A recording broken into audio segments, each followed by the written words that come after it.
سعید بن جبیر نے حضرت ابن عباس رضی اللہ عنہما سے اللہ تعالیٰ کے فرمان وَلَا تَجْهَرْ بِصَلَاتِكَ وَلَا تُخَافِتْ بِهَا اور اپنی نماز نہ بلند آواز سے پڑھیں اور نہ اسے پست کریں کے بارے میں روایت کی۔ انہوں نے کہا یہ آیت اس وقت اتری جب رسول اللہ صلی اللہ علیہ وسلم مکے میں پوشیدہ عبادت کرتے تھے۔ جب آپ صلی اللہ علیہ وسلم اپنے ساتھیوں کو جماعت کراتے تو قرات بلند آواز سے کرتے تھے۔ مشرک جب یہ قرات سنتے تو قرآن کو، اس کے نازل کرنے والے کو اور اس کے لانے والے کو برا بھلا کہتے۔ اس پر اللہ تعالیٰ نے اپنے نبی صلی اللہ علیہ وسلم کو ہدایت کی اپنی نماز میں آواز کو اس قدر بلند نہ کریں کہ آپ کی قرات مشرکوں کو سنائی دے، اور نہ اس کی آواز کو پست کریں اپنے ساتھیوں سے۔ انہیں قرآن سنائیں اور آواز اتنی زیادہ اونچی نہ کریں اور ان دونوں کے درمیان کی راہ اختیار کریں۔ اللہ تعالیٰ فرماتا ہے بلند اور آہستہ کے درمیان میں رہیں۔ صحیح مسلم حدیث نمبر 1001۔ یحییٰ بن زکریا نے ہشام بن عروہ سے، انہوں نے اپنے والد سے، اور انہوں نے حضرت عائشہ رضی اللہ تعالیٰ عنہا سے اللہ تعالیٰ کے اسی فرمان نہ اپنی نماز میں قرات بلند کریں اور نہ آہستہ کے بارے میں روایت کی کہ انہوں نے یعنی عائشہ رضی اللہ تعالیٰ عنہا نے کہا کہ یہ آیت دعا کے بارے میں اتری ہے۔ صحیح مسلم حدیث نمبر 1002۔ حماد بن زید، ابو اسامہ، وکیع اور ابو معاویہ نے اپنی اپنی سند کے ساتھ ہشام سے اسی سابقہ سند کے ساتھ یہی حدیث روایت کی ہے۔ صحیح مسلم حدیث نمبر 1003۔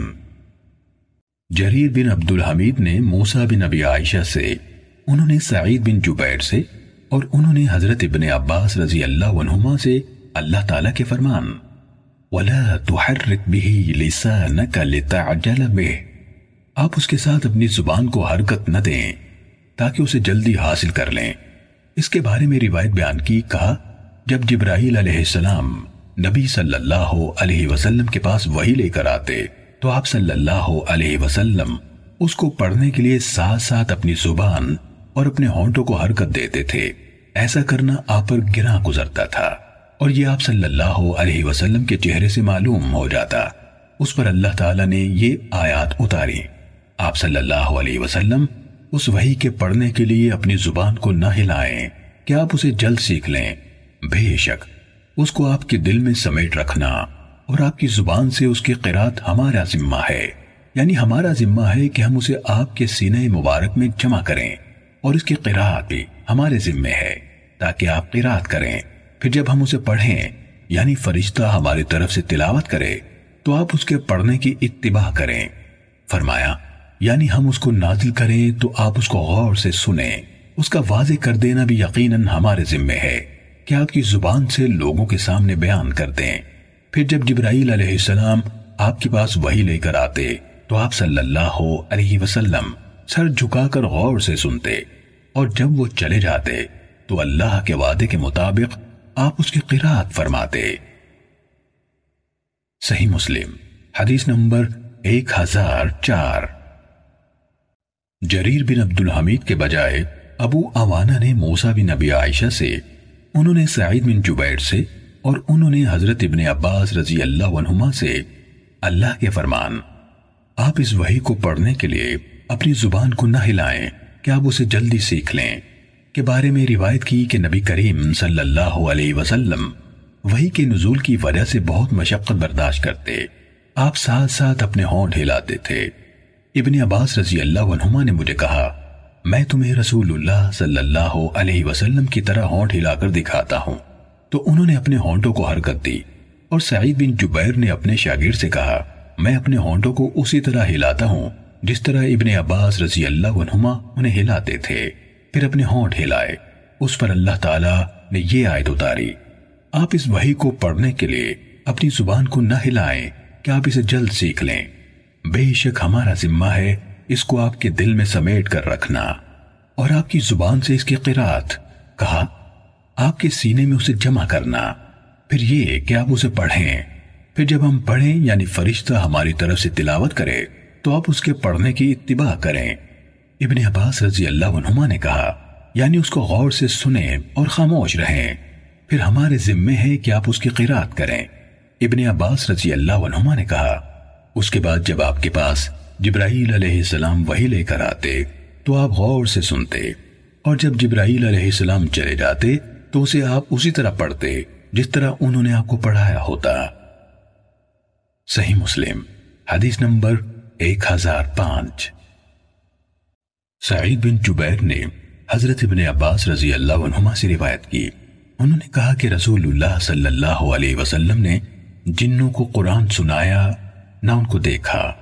اصل واقعہ یہ ہے کہ رسول اللہ صلی اللہ علیہ وسلم اپنے چند ساتھیوں کو ساتھ لے کر عکاظ کے بازار کی طرف جانے کے ارادے سے چلے۔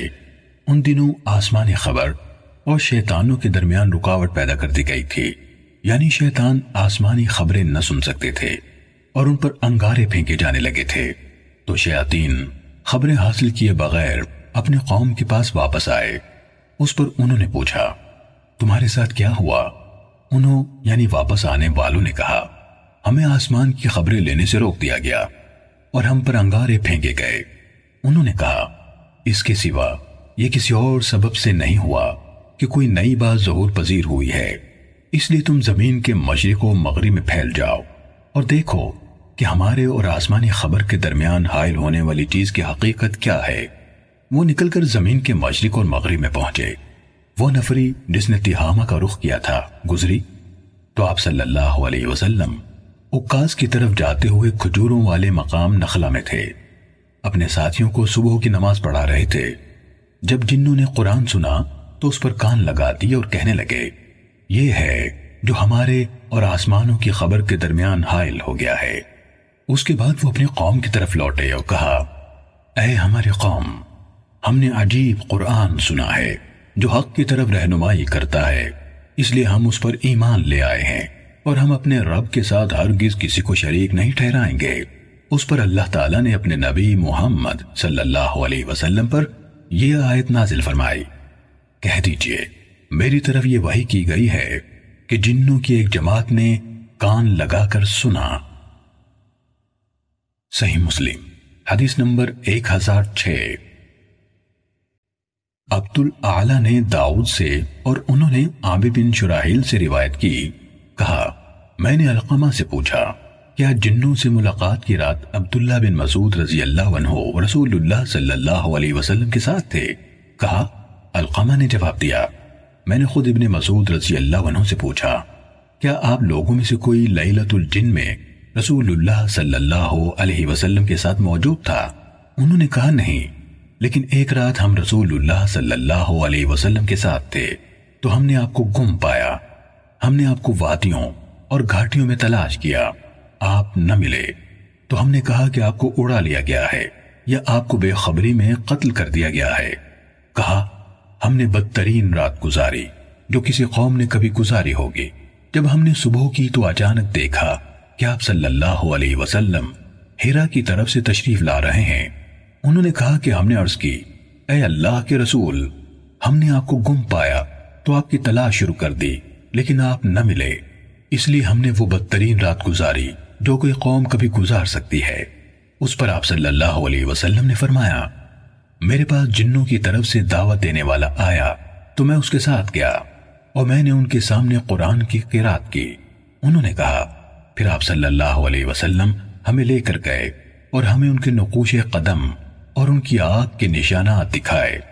جنوں نے آپ سے ذات یعنی خوراک کا سوال کیا تو آپ صلی اللہ علیہ وسلم نے فرمایا تمہارے لیے ہر وہ ہڈی ہے جس کے جانور پر اللہ کا نام لیا گیا ہو اور تمہارے ہاتھ لگ جائے، اس پر لگا ہوا گوشت جتنا زیادہ سے زیادہ ہو، اور ہر نرم قدموں والے اونٹ اور کٹے سموں والے جانور کی لید تمہارے جانوروں کا چارہ ہے۔ پھر رسول اللہ صلی اللہ علیہ وسلم نے انسانوں سے فرمایا تم ان دونوں چیزوں سے استنجا نہ کیا کرو کیونکہ یہ دونوں دین میں تمہارے بھائیوں یعنی جنوں اور ان کے جانوروں کا کھانا ہے۔ صحیح مسلم حدیث نمبر 1007۔ اسماعیل بن ابراہیم نے داؤد سے اسی سند کے ساتھ وآثار یرانہم یعنی ان کی آنکھ کے نشانات تک بیان کیا۔ شعبی نے کہا جنوں نے آپ سے خوراک کا سوال کیا اور وہ جزیرے کے جنوں میں سے تھے۔ حدیث کے آخری حصے تک جو شعبی کا قول ہے، عبداللہ بن مسعود رضی اللہ عنہ کی حدیث سے الگ ہے۔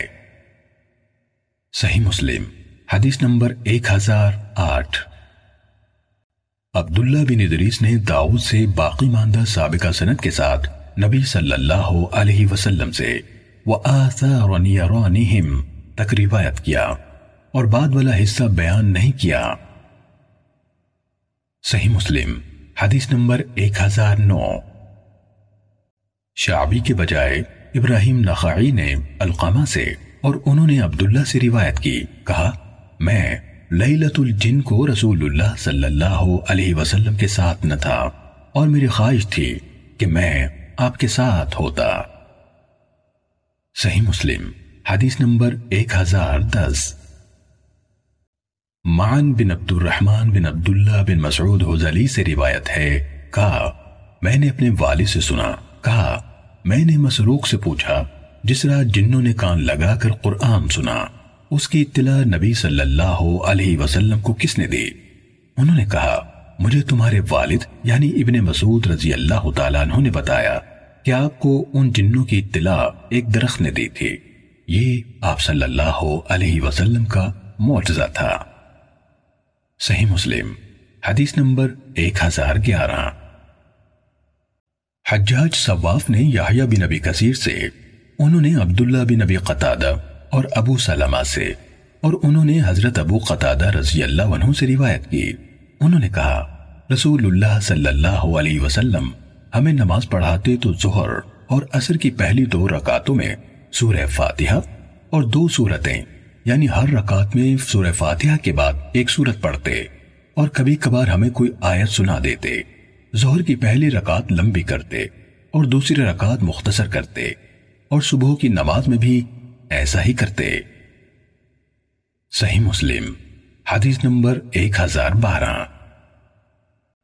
حجاج کی بجائے حمام اور ابان بن یزید نے یحییٰ بن ابی کثیر سے، انہوں نے عبداللہ بن ابی قتادہ سے اور انہوں نے اپنے والد سے روایت کی کہ نبی صلی اللہ علیہ وسلم ظہر اور عصر کی پہلی 2 رکعتوں میں سے ہر رکعت میں سورہ فاتحہ اور ایک سورت پڑھتے اور کبھی کبھار ہمیں بھی کوئی آیت سنا دیتے اور آخری 2 رکعتوں میں سورہ فاتحہ پڑھا کرتے تھے۔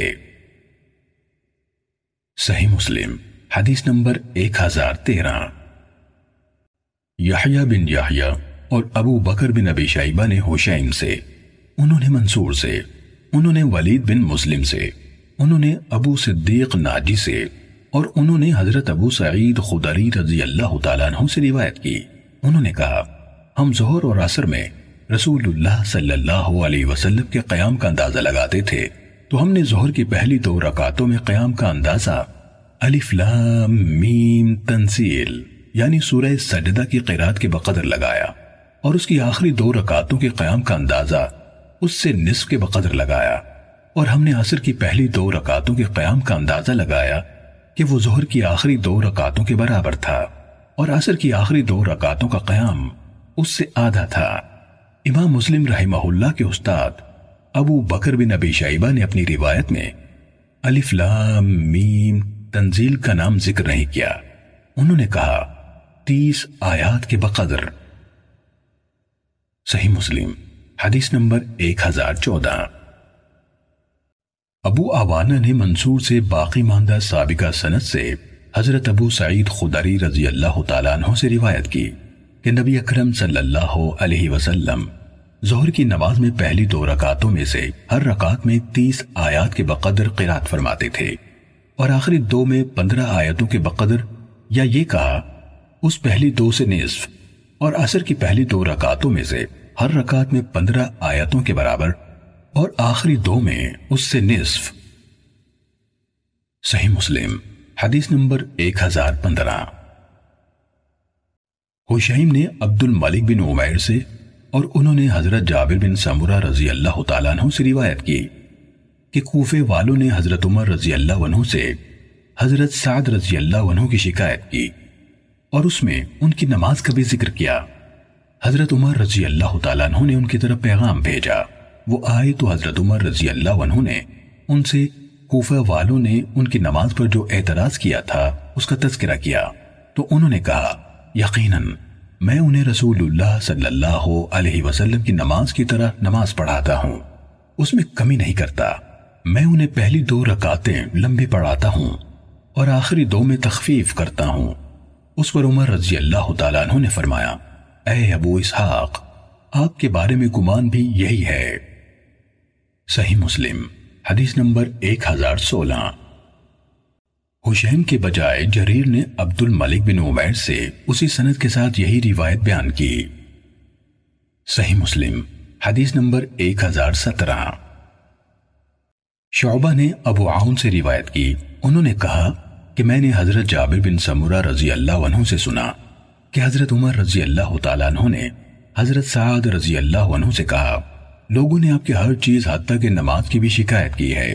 حضرت سعد رضی اللہ عنہ نے کہا میں یہ کہتا ہوں کہ میں پہلی 2 رکعتوں میں قیام کو طول دیتا ہوں اور آخری 2 رکعتوں میں تخفیف کرتا ہوں۔ میں نے جس طرح رسول اللہ صلی اللہ علیہ وسلم کی اقتداء میں نماز پڑھی تھی اس میں کوئی کوتاہی نہیں کرتا۔ تو عمر رضی اللہ تعالیٰ عنہ نے کہا آپ کے بارے میں یہی گمان ہے یا آپ کے بارے میں میرا گمان یہی ہے۔ صحیح مسلم حدیث نمبر 1018۔ مسعر نے عبد الملک بن عمیر اور ابو عون سے روایت کی، انہوں نے حضرت جابر بن سمرہ رضی اللہ تعالیٰ عنہ سے ان کی حدیث کے ہم معنی روایت بیان کی اور اس میں یہ اضافہ کیا ہے کہ سعد رضی اللہ عنہ نے کہا بدوی مجھے نماز سکھائیں گے، یعنی میں نے تو خود رسول اللہ صلی اللہ علیہ وسلم سے نماز سیکھی ہے۔ صحیح مسلم حدیث نمبر 1019۔ عطیہ بن قیس نے قزعہ سے، انہوں نے حضرت ابو سعید خدری رضی اللہ عنہ سے روایت کی، انہوں نے کہا ظہر کی نماز کی اقامت کہی جاتی اور کوئی جانے والا بقی جاتا، اپنی ضرورت سے فارغ ہو کر وضو کرتا، پھر مسجد میں آتا اور رسول اللہ صلی اللہ علیہ وسلم اسے لمبا کرنے کی وجہ سے ابھی پہلی رکعت میں ہوتے۔ صحیح مسلم حدیث نمبر 1020۔ ربیعہ نے کہا قزعہ نے مجھے حدیث سنائی، کہا میں ابو سعید خدری رضی اللہ عنہ کی خدمت میں حاضر ہوا، ان کے پاس استفادے کے لیے کثرت سے لوگ موجود تھے۔